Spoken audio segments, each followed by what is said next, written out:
Hello दोस्तों, आप सभी को प्रभु यीशु मसीह के नाम में जय मसीह की। परमेश्वर के नाम की स्तुति और महिमा हो। फिर से मैं आप सभी का स्वागत करता हूं हमारे इस नए वीडियो के माध्यम से। और आज जिस विषय को लेकर मैं आप सबसे बात करना चाहता हूं, बहुत ही खास विषय है, बहुत ही ज़रूरी है कलीसिया के लिए, हर एक विश्वासी के लिए बहुत ही ज़रूरी विषय है। अगर आप एक विश्वासी हैं, आप चर्च जाने वाले व्यक्ति हैं, चाहे आप एक भाई हो या बहन हो, कोई भी हो, आज का ये वीडियो आपके लिए बहुत ही ज़रूरी है। और बड़े ध्यान से आज के इस वीडियो को सुनिएगा, समझिएगा, क्योंकि आज मैं एक ऐसे टॉपिक को लेकर आया हूँ, ऐसे विषय पर बात करने वाला हूँ जिसके बारे में बहुत सारे लोग नहीं बोलते हैं, बहुत कम लोग बोलते हैं। लेकिन ये बाइबल के अंदर एक बहुत ही खास विषय है जिसके बारे में सबको पता होना ज़रूरी है। आज कलीसिया में 90% लोग इस विषय पर गौर नहीं करते हैं। आज बहुत सारे लोग इस विषय पर समझदारी नहीं होने की वजह से गलत तरीके से पाप में गिर रहे हैं। और मैं खुलकर आज इसमें आपको वचन के द्वारा बताने वाला हूं कि एक मसीह व्यक्ति के लिए कितना ज़रूरी है कि वो खुद को इन वचनों के आधारित परखे। क्योंकि आज बहुत सारे ऐसे विश्वासी लोग हैं जो चर्च तो जा रहे हैं, बाइबल भी पढ़ रहे हैं, जो पास्टर वचन देते उसको भी सुन रहे हैं, लेकिन उसके बाद भी उनका जीवन जो है वो पवित्र नहीं है। क्योंकि कई बार वो अनजाने में या जानबूझकर इस पाप को कर रहे हैं जिसके बारे में बाइबल साफ साफ कहता कि वो पाप आपको नहीं करना है। आज मैं बात कर रहा हूं व्यभिचार के बारे में। जी हाँ दोस्तों, व्यभिचार, एडल्ट्री के बारे में आज मैं आपको बात करने वाला हूं। क्योंकि बहुत सारे हमारे मसीह भाई बहन लोग हमें कमेंट के माध्यम से या हमें मैसेज के माध्यम से, व्हाट्सएप के माध्यम से हमसे बातचीत करते हैं और हमें बताते हैं कि ब्रदर, हम लोग आज भी एडल्ट्री में फंसे हुए हैं, व्यभिचार में फंसे हुए हैं। क्या ये वचन के अनुसार सही है? क्या हम इससे कैसे निकले? ऐसे बहुत सारे अलग अलग तरीके से लोगों के सवाल आते हैं।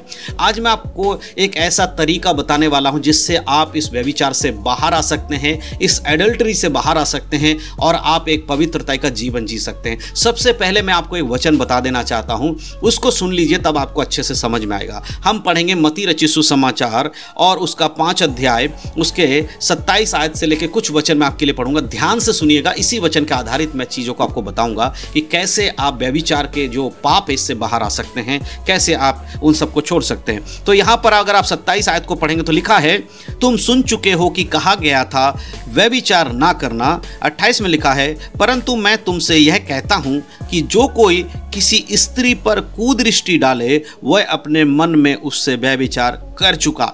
मेरे प्रियो, ये जो 2 वचन हैं यहाँ पर प्रभु यीशु मसीह यहाँ पर पहाड़ी उपदेश देते हुए कहते हैं कि तुम सुन चुके हो कि कहा गया था व्यभिचार ना करना। ये बात यीशु मसीह किसकी कर रहे हैं? ये मूसा के द्वारा दिए हुए व्यवस्था की बात कर रहे हैं। जब हम देखते हैं व्यवस्था विवरण किताब, उत्पत्ति, लेव्य व्यवस्था किताब, वहाँ पर हम जब आज्ञाओं को देखते हैं तो परमेश्वर वहाँ साफ साफ इजराइल के लोगों से या अपने लोगों से ये कहते हैं कि तुम व्यभिचार ना करना। लेकिन यहाँ पर उसी बात को यीशु मसीह याद दिलाते हुए कह रहे हैं, तुम व्यभिचार मत करना, परंतु मैं अब तुम्हें एक और बात इसमें ऐड कर रहा हूं। देखिए, पुराने नियम में भी ये कहा गया था तुम व्यभिचार नहीं करना, नए नियम में भी कह रहा है व्यभिचार नहीं करना, लेकिन अब नए नियम में कानून और ज्यादा कड़ा कर दिया गया है पुराने नियम के बजाय।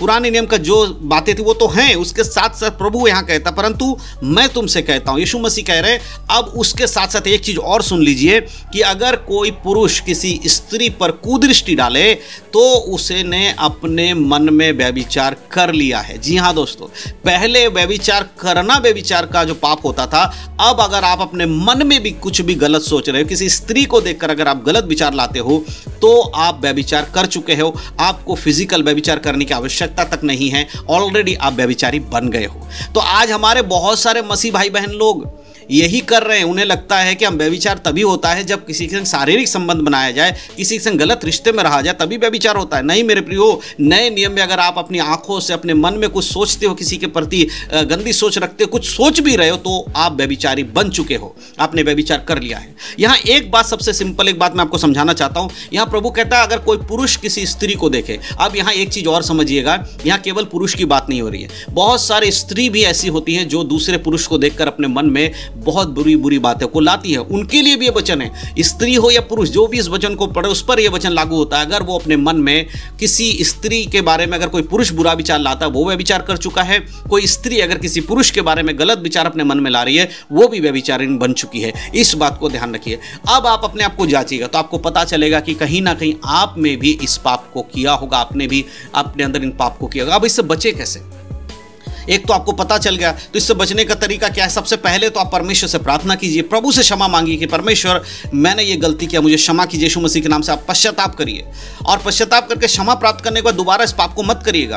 अब इसमें से निकलकर हमेशा पवित्र जीवन जीने के लिए कैसे हम जी सकते हैं? क्योंकि अक्सर देखा जाता है कि बहुत सारे लोग जब उन्हें अपने पाप का बोध होता है, वचन से समझाया जाता है, तो उनको बुरा लगता है कि वो पाप कर रहे हैं, फिर वो रोते हैं, गिड़गिड़ाते हैं, परमेश्वर से क्षमा मांग लेते हैं, उसके बाद वो भूल जाते हैं, फिर कुछ दिन के बाद फिर से वो ही व्यभिचार की चीज़ों को करना शुरू कर देते हैं। आखिर ऐसा क्यों होता है?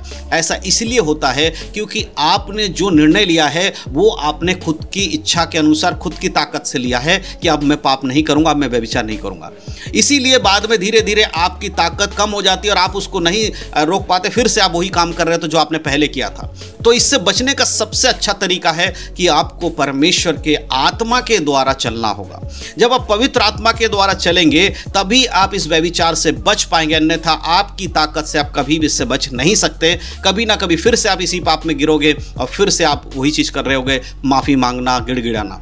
लेकिन अगर आप पवित्र आत्मा की सहायता से चलोगे तो आप ये नहीं कर पाओगे। और पवित्र आत्मा की सहायता आपको कैसे मिलेगी? सबसे पहली चीज़ याद रखिए, बाइबल बताती है कि जो कोई मसीह के वचनों को सुनता है, उस पर मनन करता है, पवित्र आत्मा उसकी सहायता करता है। तो सबसे ज़रूरी है पवित्र आत्मा का आपके जीवन में काम करने के लिए आपका प्रार्थना का जीवन अच्छा होना चाहिए। आपको प्रार्थना करने में समय बिताना चाहिए, आपका खुद का व्यक्तिगत प्रार्थना होना चाहिए। मैं चर्च में जाके प्रार्थना करने की बात नहीं कर रहा हूँ। आपके अकेले में बैठकर आपको परमेश्वर से बातचीत करना है, आपको बाइबल ज़्यादा पढ़ना है, आपको बाइबल के वचनों को मनन करना है। जब आप ये सारे काम करेंगे, ऑटोमेटिकली क्या होगा? आपका आत्मिक जीवन का लेवल बढ़ेगा और धीरे धीरे बुराइयां आपके जीवन से कम होती चली जाएंगी और परमेश्वर का सामर्थ्य जब आपके जीवन में काम करेगा, उस काम करने की वजह से अब आप पवित्र आत्मा की अगुवाई में चलना शुरू करेंगे। और जब पवित्र आत्मा आपकी अगुवाई करेगा तो आप इन बुरे विचारों से, इन बुरे चीज़ों से निकल पाएंगे। याद रखिए कि शैतान भी आपको भटकाता है बुरी चीज़ों में जाने के लिए। बहुत बार शैतान की आत्मा, दुष्ट आत्मा, व्यभिचार की आत्मा आपको अंदर से ही इसके लिए प्रेरित करता है कि तू व्यभिचार कर। और जब आप वचन ज़्यादा पढ़ेंगे, प्रार्थना ज़्यादा करेंगे, तो आपके अंदर से दुष्ट आत्मा निकलेगी, आपके अंदर से उसका प्रभाव खत्म होगा। पवित्र आत्मा का प्रभाव जब आपके अंदर आएगा, वो आपको सामर्थ्य देगा ताकि आप उन चीज़ों से अपने आप को अलग रख सकें।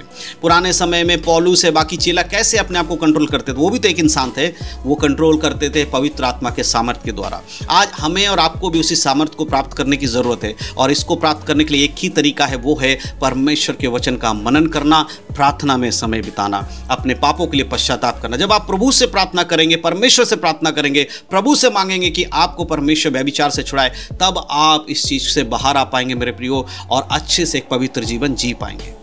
तो मेरे प्रियो, मैं विश्वास करता हूं कि आप समझ पाएं इस वचन के द्वारा, इस बातों के द्वारा कि किस तरह से आपको व्यभिचार आपको घेर रहा है, किस तरह से आप व्यभिचार में पड़ रहे हो। और एक व्यभिचारी व्यक्ति कभी परमेश्वर के राज्य में नहीं जा पाएगा, इस बात को ध्यान रखना। लेकिन अगर आप मन फिराकर पश्चाताप करके पवित्रता का जीवन जीते हैं तो परमेश्वर आपको क्षमा करेंगे और अपने राज्य की ओर आपको घोषित करेंगे। इसीलिए बहुत ध्यानपूर्वक अपने जीवन को चलाइए, वचन ज़्यादा से ज़्यादा पढ़िए, प्रार्थना ज़्यादा से ज़्यादा करिए। यही एक तरीका है व्यभिचार से बचने का।